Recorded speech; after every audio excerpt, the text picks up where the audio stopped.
Hey guys, and welcome back to the channel. So to start this series off, we're going to begin today by looking at Warrior Shaman in twos. So why are we starting with Warrior Shaman? Why aren't I starting with Shadowplay, for example, my threes comp? Well, since Endless has released its new tournament realm, I have seen an ungodly amount of shamans. I actually originally, if you'd asked me before the realm came out what's going to be the most popular comp, I probably would have guessed Lock Druid, Warrior Druid, something along those lines. Definitely not Shaman. However, there was a hell of a lot of shamans. So in order to, accommodate this new surge of shamans to the PvP scene, I thought let's start with Warrior Shaman, which also, is one of my favourite comps to play. So right off the bat, I'll just say it, Warrior Shaman is not a great comp. It's not terrible, but it's a very solid B tier comp, and in particular it suffers from some really serious hard counters. Other comps such as Shaman Ret has, bad comps, but they aren't quite as hard counters, whereas Warrior Shaman, there are comps where, you're looking at, a solid 90-10 in their favor of getting countered. So, you know, when you start playing this comp, you've got to be ready to get smashed and feel pretty helpless sometimes. That said, when you're not getting hard countered, the comp is fantastic fun. So the compass itself has got a pretty high skill ceiling. It's a mechanically demanding comp to play from the point of view as a shaman. There's a lot going on, you've got to track a lot, and that's one of the main reasons it's really fun to play.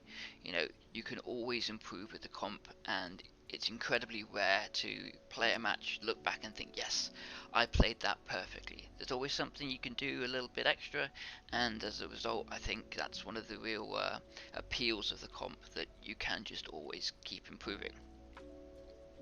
Now, that having been said, that means there's also an awful lot I could talk about, and I'm not gonna sit here for the next 3 hours and talk to myself about Warrior Shaman. So I'm gonna try and distill it down to, the fundamentals, and we're gonna start with the absolute basics and build up from there with, some additional tech as time goes on. So on your screen right now, you will see my spec that I use when I play Warrior Shaman. It's a 0-20-41 spec, and sometimes it will be called a Shaman toughness spec. Why? Well, because it has toughness in it. We're original like that. So starting with the enhancement tree is pretty cookie cutter. There's not a lot of variance. You won't see people, doing wild things and changing up. 9 times out of 10, this will be what their enhancement tree looks like. And the big and important thing here is you have instant Ghost Wolf, which is, a must in basically every single PvP spec, for Resto at least. And then secondly, at the bottom we have 5-5 in toughness. So toughness has two components to it. It has increasing our armor by 10%, which is, perfectly nice, but the important and the really tasty bit is that it reduces the duration of movement slowing effects by 50%. So this would mean that a hamstring that would normally last for 8 seconds lasts 4 seconds, crippling poison that lasts 6 seconds, or sorry, is it 6 seconds or is it 8 seconds? I forget. Either way, it would be half, and as a result, applying slows onto a toughness shaman is pretty tricky, and it gives us a sort of movement and freedom of movement similar to what you get with a druid. Now obviously druids have a little bit more control, and they can, drop immobilizing effects as well when they shift, but that costs mana, whereas toughness is just blanket. It doesn't cost us any mana, don't have to do anything, we are just very hard to slow, which is important for this spec and this comp because we're going to be moving a lot. So now that we've got the enhancement cookie cutter out of the way, we're going to go over to restoration. Now this is where a lot of variance is going to happen. The restoration tree for Shaman is absolutely amazing. It has so many good talents, and you can't take them all. And the first decision you need to make with your restoration is actually straight away, and that's whether you take improved healing wave. So healing wave is Shaman's big heal, and untalented it takes 3 seconds to cast. Now, personally, as you can see, I don't take improved healing wave. The reason being, I just don't use healing wave enough. You want, in order to really use healing wave effectively, you want to put 5 into the improved healing wave, and then 3 into healing way itself, which is a stacking buff, which increases your heals from healing wave, so you'd be chain casting it.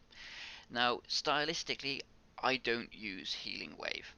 I use it with Nature Swiftness, and I sometimes will drink bucket, but that's a little bit, further down the line, a more complicated technique. But for the time being, generally speaking, I don't use it enough to warrant the 8 points. Some people do, very successfully, and that's, the style they play is different to the style I play.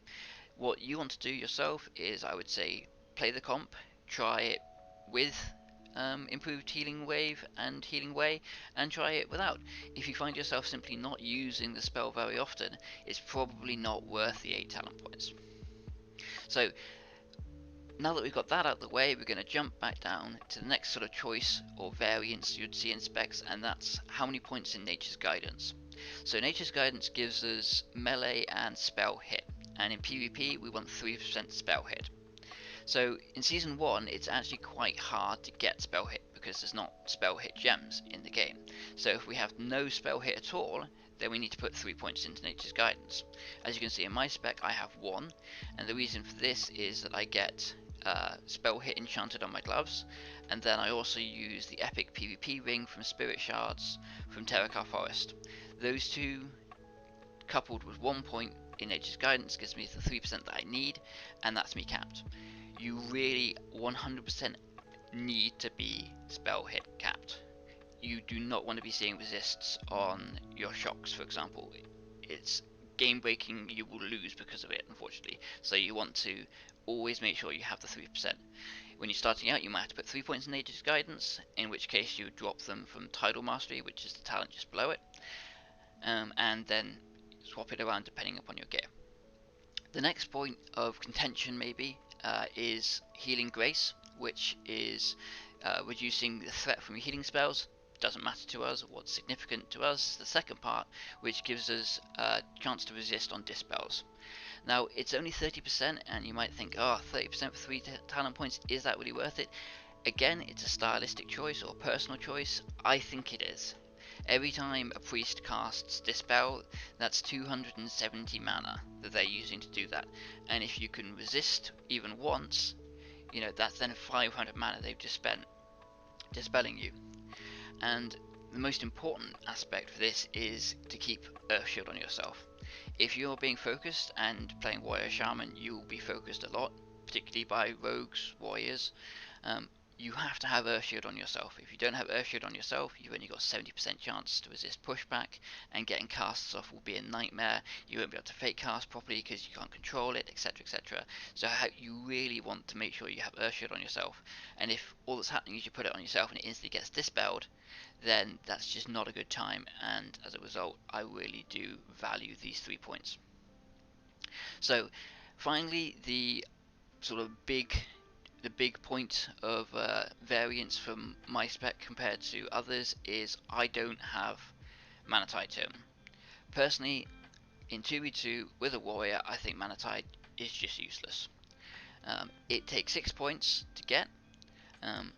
Yes, you do, the 5 points you spend in restorative totems aren't completely wasted, but every time you're against a rogue, you will have a poison cleansing totem down anyway, so you won't be able to get healing or mana spring, so it's not, valid versus rogue comps, and obviously you will play a lot of rogues and 2s. Secondly, and probably the biggest thing, is it's got 5 HP. It is just so easy to destroy. It's ridiculous. 2v2 is pretty slow. It's much slower than say 3s or 5s, and as a result it's quite easy for people to kill your totems off because their attention isn't being taxed in the same way it is in larger brackets. And equally in larger brackets, when playing 3s for example, I do take Mana Tide Totem. The reason being, as I said, it's much faster paced, so your totems aren't killed as frequently or as easily, just because there's more going on and people's attention is being placed elsewhere. But also from a numerical standpoint, when I'm playing Shadow Play with a UA Warlock and Shadow Priest and myself, that's 3 people that will get mana back from Mana Tide. When we're playing Warrior Shaman, it's 1 person gets it. It's just not worth it for the 6 points. I put them elsewhere. Okay, so we've got the boring stuff out of the way. Let's talk about how we're actually going to win with Warrior Shaman. So Warrior Shaman, like a lot of Shaman comps, is hyper aggressive. Despite the fact that you are technically a DPS and healer comp, in many ways you will be playing very similar to a double DPS. Generally speaking, you don't want to be finding yourself running around trying to drag the game out. The reason for this is pretty simple. You are the worst healer in PvP. Every other healing class has better healing than you do. However, in order to make up for this, Shaman has a load of really good tools that will give you an edge that you don't have to just heal. You can do other stuff as well. Whereas something like a Paladin, doesn't have these offensive tools. They just have the healing. So, as I previously mentioned, I can't cover everything about Warrior Shaman in this short video. So what I'm going to do is I'm going to focus on what I believe are the 3 most important aspects of the comp. And these are the things that you want to get absolutely nailed down from the outset, and these are things you want to focus on. What I mean by this is it's very easy to go onto YouTube, watch a super high rated player play, any class. This isn't just Shaman, this is true for every single class. And they're doing some really swag, flashy plays and insane tricks. And when you then go and pick up your character, you're like, I want to do what Nelio did as a rogue, and you focus on all of these insane tricks, but in doing that you're actually missing out on the rudimentary fundamentals and not doing what you need to be doing because you're focusing on these flashy plays. So what you want to do is you need to take a step back, focus on the real fundamentals, and then once you've got those down and nailed down, you can then develop to more complicated and flashier plays, getting the really cool stuff off. What does this mean for a Shaman or a Resto Shaman in Warrior Shaman? Well, it basically means the first thing you want to focus on is your healing. I know, shocking. What do I mean by this? I mean, you want to make sure you've got Earth Shield on target being focused, and you want to make sure that you're not getting interrupted. You can do this by learning to fake cast. Right now I'll have a card up which gives you a link to my tutorial on fake casting, which discusses that a bit more in depth. And then you also want to be focusing a little bit on your positioning, trying to not get CC'd as much as possible. The best way to judge how successful you're being at improving in this area is you want to finish every game that you lose, you want to be you. If you're losing a match and you've still got 50% mana, then that's not what you want to be seeing, and you want to be focusing more on your healing. That if you're have 50% mana left, that means that you've been crowd controlled maybe too much, or you were focused on being too aggressive and shocking and you weren't focusing on healing. Until you're going on every loss, focus on the healing, get your healing down. You want to keep your team alive and enable that warrior. So once you've got the healing aspect down, we're going to go on to, as I said, enabling your warrior and allowing him to do damage. The easiest way of doing this is to make sure that you've always got your Wind Fury Totem down. Obviously you will cycle it a little bit with grounding in order to stop CC. Generally speaking, you want to use your grounding on CC, so Polymorph, Cyclone, Roots. But when it's not grounding time, you want to make sure Wind Fury's down. An easy or a quick way of doing this is you want to get into the habit of, rather than thinking I'm going to place a Wind Fury Totem and then a separate thought I'm going to place a grounding totem, what you want to think is I'm going to place a Wind Fury grounding totem, which sounds a bit weird, but you want to connect the movements together so that they're actually almost one movement. So it's one totem then the other totem, and they're connected within the way that you place them. Because of the way Wind Fury works, it applies it for a period of time. What you can do is you can place the totem and then quickly swap the totem from Wind Fury down to grounding. So Wind Fury first, then grounding. You've got the buff up for the 8 seconds, and you've got grounding down, and you've basically got simultaneous totems down, and this is sometimes commonly referred to as totem twisting. So the next thing that we can do to enable our warrior is to interrupt crowd control on either the warrior or yourself, and the easiest way of doing this is by using a focus macro and a focus bar. The add-on I use to do this is called Quartz. It's my casting bar add-on. It has a cast bar for my focused target, and you can see that in the middle of my screen. That's the bar, dead center of my screen, and it's whoever's focused, it's their cast bar will appear, so I can see what they're casting. I then couple this with a focus shock macro, rank 1 earth shock, so I down rank it, and I do a rank 1 shock, say if I see a polymorph coming, or if I see a cyclone coming. The macro is going to be on your screen now, and I would strongly suggest getting Quartz and setting it up some sort of similar setup to what I have, and this will allow me to interrupt anything that's going to be slowing down my warrior, or maybe even killing him. So we want to get Wind Fury totems down, we want to be grounding CC, and then we want to be shocking CC.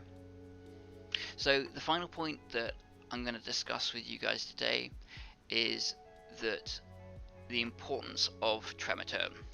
Now I know not every comp has fear, and that's the primary reason we use Tremor Totem, is that it pulses every 4 seconds, and when it pulses it cleanses fear off of everybody within range. So that's your entire party, which on the one hand it sounds pretty OP, but then again we have to remember it's a totem and it has 5 life. So as I said, not every comp will have fear, but I would say probably a good 50% of comps you fight will have fear in some way, shape or form, whether it's Warrior's Intimidating Shout, Psychic Scream from a Priest, or Warlock's actual fear. And one of the problems with Tremor Totem, and equally as also with Mana Tide, is that in TBC there are a wide array of macros designed to stomp, or what that means is these macros are specifically designed just to dumpster your totems.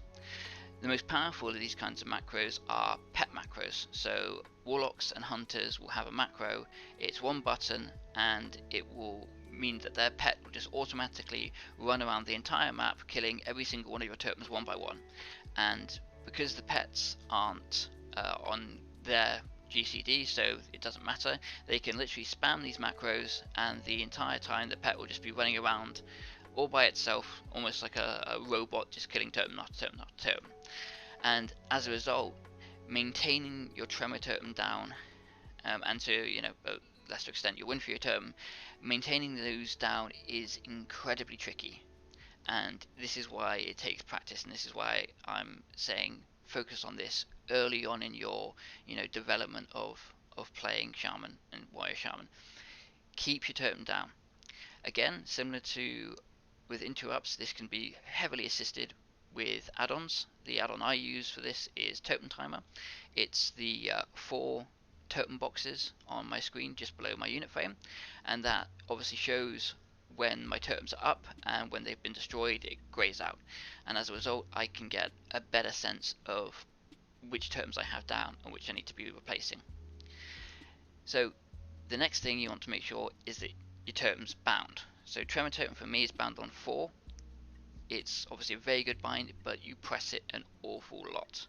You will be placing Tremor Totem fairly constantly throughout the match, just making sure that it's always down, because if you get caught in fear then you're going to be in trouble, because the warrior can't help, it's a warrior, they have nothing to assist you with, you're basically on your own, you're very self-sufficient in this comp, and as a result Tremor Totem is paramount to be kept down. Okay, let's round this all up then. First we looked at the 2 spec I use, and the spec is specifically designed for Warrior Shaman, and we discussed some of the choices I made, and reasons why. As I said, try some alterations yourself, see what you like. If you end up using healing wave lots, then improved healing wave, go for it, change the spec. it's your spec, it's a personal choice, it's down to your playstyle and what you feel is most effective. Next, we very quickly went over 3 areas that I think you want to focus on developing when you are starting to play Shaman. Firstly, you want to make sure that you are healing and you're keeping everybody alive. The hard rule, or the rule is, if you lost the match, you want to be If you've not done that, then you want to focus more on your healing. Second, once we've got everybody alive all of the time, we're going to be enabling our warrior. We want to make sure that Wind Fury is down as much as possible. We want to be earth shocking any CC that's going on him, or we want to be using grounding. And then finally, we highlighted the importance of learning to keep Tremor up. Along with your other totems that will be stomped, Tremor is key versus all fear classes to be kept down and keep you able to be casting. So if you think about it backwards, both 2 and 3 are important in order to enable you to do 1. As in, if your tremor's down and your grounding and interrupts down, you can then therefore heal. So you want to get all 3 of these aspects down, completely nailed down, before you go on to greater and bigger things. So this has been a very brief look into Warrior Shaman, and as I said, I could talk for a good hour or so. And if you guys want to hear more about this comp, then leave a comment, give the video a like, and let me know. I'd happily do it if you guys are interested. Equally, if there is a comp or a discussion that you want me to talk about, or you have any questions or queries, then again, leave them down in the comments, and I will, if it's viable, I'll do a video on it. So I want to take it as well, this opportunity, to just say a massive thank you to everyone that subscribed in the last month or so. This channel has just, exploded exponentially with people subscribing, comments, likes. It's been fantastic. It's been so great to see, and I am so happy for all of your guys' support. So that said, I hope you guys are having a fantastic day. This has been Caitlin. Peace.